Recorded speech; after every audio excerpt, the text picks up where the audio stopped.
Hello दोस्तों, स्वागत है फिर से आपको एक नए वीडियो में। दोस्तों, आज की इस वीडियो में हम लोग पढ़ने वाले हैं क्लास 10th का जो इतिहास है उसका चैप्टर 4 यानी जो भारत में राष्ट्रवाद चैप्टर है उसका हम लोग महत्वपूर्ण दीर्घ उत्तरीय प्रश्नों को देखने वाले हैं इस वीडियो में। दोस्तों, यह पार्ट 2 है।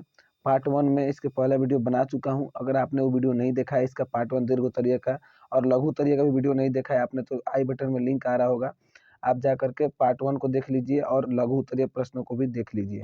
ठीक है, ये दीर्घ उत्तरीय प्रश्न का है, तो आप लोग पहले उस वीडियो को देख लीजिए, डिस्क्रिप्शन बॉक्स में भी उसका लिंक मिल जाएगा।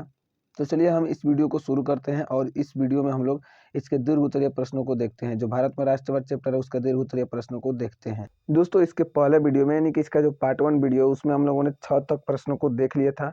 इस वीडियो में हम लोग प्रश्न 7 से देखने वाले हैं और जो 7 नंबर प्रश्न है दोस्तों की भारतीय राष्ट्रीय आंदोलन में वामपंथियों की भूमिका को रेखांकित करे। ठीक है, तो इसका आंसर होगा दोस्तों 20वीं शताब्दी के प्रारंभिक काल में ही भारत में साम्यवादी विचारधाराओं के अंतर्गत बम्बई, कलकत्ता, कानपुर, लाहौर, मद्रास आदि जगहों पर साम्यवादी सभाएं बननी शुरू हो गई थी। उस समय इन विचारों से जुड़े लोगों में मुजफ्फरपुर, अहमद एस ए डांगे, मौलवी बरकतुल्ला, गुलाम हुसैन आदि नाम प्रमुख हैं। इन लोगों ने अपने पत्रों के माध्यम से साम्यवादी विचारों का पोषण शुरू कर दिया था, परंतु रूसी क्रांति की सफलता के बाद साम्यवादी विचारों का तेजी से भारत में फैलाव शुरू हुआ। उसी समय 1920 में एम.एन. राय ने ताशकंद में भारतीय कम्युनिस्ट पार्टी की स्थापना की थी। असहयोग आंदोलन के दौरान पत्र पत्रिकाओं के माध्यम से उन्हें अपने विचारों को फैलाने का मौका मिला। अब ये लोग आतंकवादी राष्ट्रवादी आंदोलनों से भी जुड़ने लगे थे, इसलिए असहयोग आंदोलन की समाप्ति के बाद सरकार ने इन लोगों का दमन शुरू किया। और पेशावर षड्यंत्र केस जो कि 1922-23 में हुआ था, कानपुर षड्यंत्र केस जो कि 1924 में हुआ था और मेरठ षड्यंत्र केस जो कि 1929 में हुआ था, उसके तहत लोगों पर मुकदमे चलाए गए। जब साम्यवादियों ने लोगों का ध्यान आकर्षित किया और राष्ट्रवादी साम्यवादी शहीद कहे जाने लगे, इसी समय इन्हें कांग्रेसियों का समर्थन मिला, क्योंकि सरकार द्वारा लाए गए पब्लिक सेफ्टी बिल को कांग्रेस पारित होने नहीं दिए थे, क्योंकि यह कानून कम्युनिस्टों के विरुद्ध में था। इस तरह अब साम्यवादी आंदोलन प्रतिष्ठित होने जा रहा था।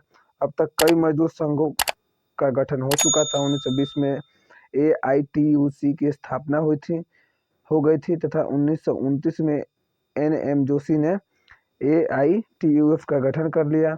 इस तरह वामपंथ का प्रचार मजदूर संघों पर बढ़ता जा रहा था। किसानों को भी साम्यवाद से जुड़ने का प्रयास हुआ। लेबर स्वराज पार्टी भारत में पहली किसान मजदूर पार्टी थी, लेकिन अखिल भारतीय स्तर पर दिसंबर 1928 में अखिल भारतीय मजदूर किसान पार्टी बनी। अक्टूबर 1934 में मुंबई में कांग्रेस समाजवादी दल की स्थापना की गई। सविनय अवज्ञा आंदोलन के दौरान साम्यवादियों ने कांग्रेस का विरोध करना शुरू किया, क्योंकि कांग्रेस उन उद्योगपतियों एवं समर्थन से चल रही थी जो मजदूरों का शोषण करते थे। ये दोस्तों इसका आंसर है।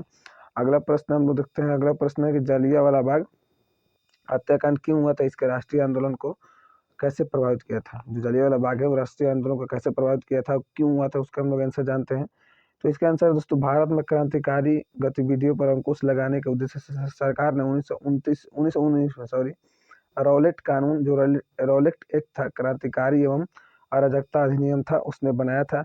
इस कानून के अनुसार सरकार किसी को भी संदेह के आधार पर गिरफ्तार कर बिना मुकदमा चलाए उसको दंडित कर सकती थी तथा इसके खिलाफ कोई अपील भी नहीं किया जा सकती थी। ठीक है, ये जो रॉलेट एक्ट था इसके खिलाफ किसी को भी बिना वारंट के गिरफ्तार कर लिया था। भारतीयों ने इस कानून का कड़ा विरोध किया। इससे काला कानून की संज्ञा दी गई।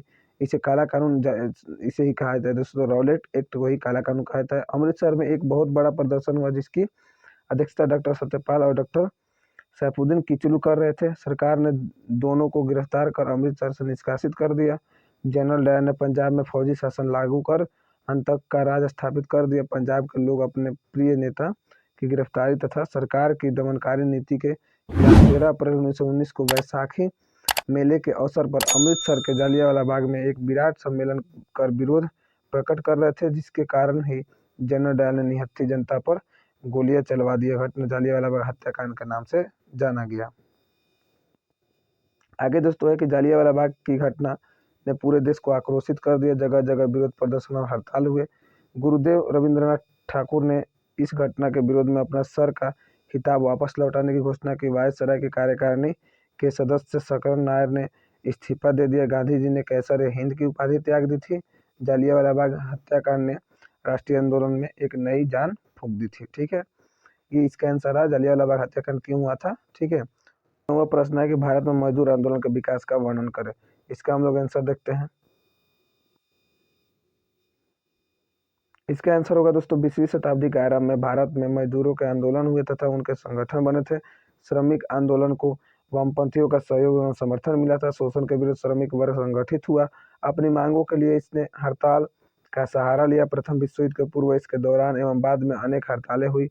हड़ताल को सुचारू रूप से चलाने के लिए मजदूरों ने अपने संगठन बनाए। 1920 में ऑल इंडिया ट्रेड यूनियन का गठन लाला लाजपत राय की अध्यक्षता में हुआ। विभिन्न श्रमिक संगठनों को इसके संबद्ध किया गया। आगे चलकर साम्यवादी भाव के कारण इस संघ में फूट पड़ गई और साम्यवादी विचारधारा से प्रभावित संगठन all India trade union federation red trade union Congress का गठन हुआ। 1935 में तीनों श्रमिक संघ पुनः एकजुट हुए। तब से श्रमिक संघ विभिन्न राजनीतिक दलों के प्रभाव में मजदूरों के हक की लड़ाई लड़ रहे हैं। अगला प्रश्न देखते हैं दोस्तों कि 10 नंबर प्रश्न है कि अखिल भारतीय राष्ट्रीय कांग्रेस की स्थापना कैसे हुई थी, इसके प्रारंभिक उद्देश्य क्या थे। इसका आंसर हम लोग जानते हैं। इसका आंसर भारतीय राष्ट्रीय आंदोलन की शुरुआत 19वीं शताब्दी के अंतिम चरण में भारतीय राष्ट्रीय कांग्रेस की स्थापना से माना जाता है।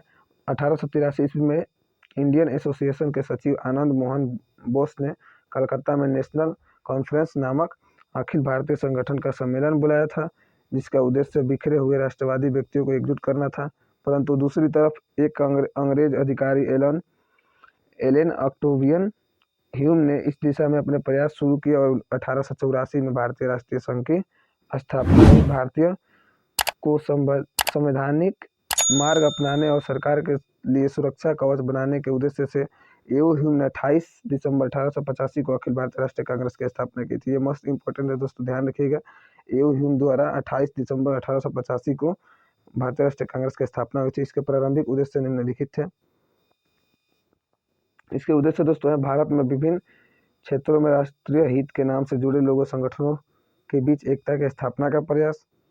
दूसरा उद्देश्य था दोस्तों देशवासियों के बीच मित्रता और सद्भावना का संबंध स्थापित कर धर्म, वंश, जाति या प्रांतीय विद्वेष को समाप्त करना।